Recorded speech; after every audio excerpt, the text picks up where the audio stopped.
మనం శిక్షార్హులం. మనం శిక్షార్హులం. మరణం పొందదగిన వారం, ఏమాత్రం ఎన్నిక లేని వారం అయినప్పటికి కూడా దాని మహాకృప చొప్పున ఆయన మనకు ప్రతిఫలం ఇవ్వట్లేదు, శిక్షణ ఇవ్వట్లేదు, పాపానికి ప్రతిఫలం ఇవ్వట్లేదు. ఒకవేళ మన పాపము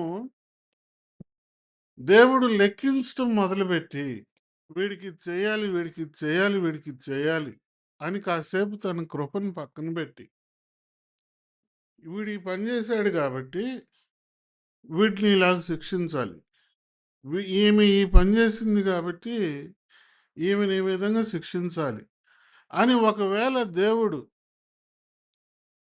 మొదలు పెట్టాడు అనుకోండి శిక్షించటం, మీరు నేను ఎక్కడుంటాం? మీరు నేను ఎక్కడుంటాం?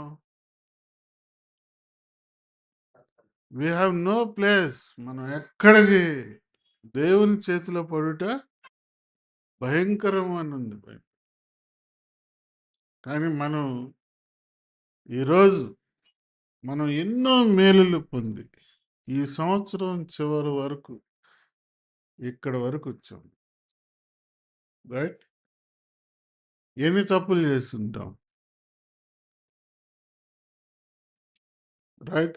ఎన్ని తప్పులు మనం చేస్తుంటాం? దేవునికి విరోధంగా ఎంత తప్పు చేస్తుంటాం, ఎన్ని పాపం చేస్తుంటాం? అంటే పాపం చేస్తూ పోండి అని నేను మిమ్మల్ని ప్రోత్సహించట్లేదు. నేనేం చెప్తున్నానంటే మనం ఎంత తప్పులు చేస్తూ ఉన్నప్పటికి కూడా ఆయన మహాకృపను చొప్పున మనల్ని కరుణిస్తూ ఉన్నాడు.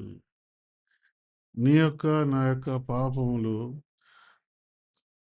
వాటి చొప్పున మనకు ప్రతిఫలాన్ని ఇవ్వట్లేదు. దాన్ని బట్టి మనం ఎంత ఆయనకు కృతజ్ఞతాస్తుతులు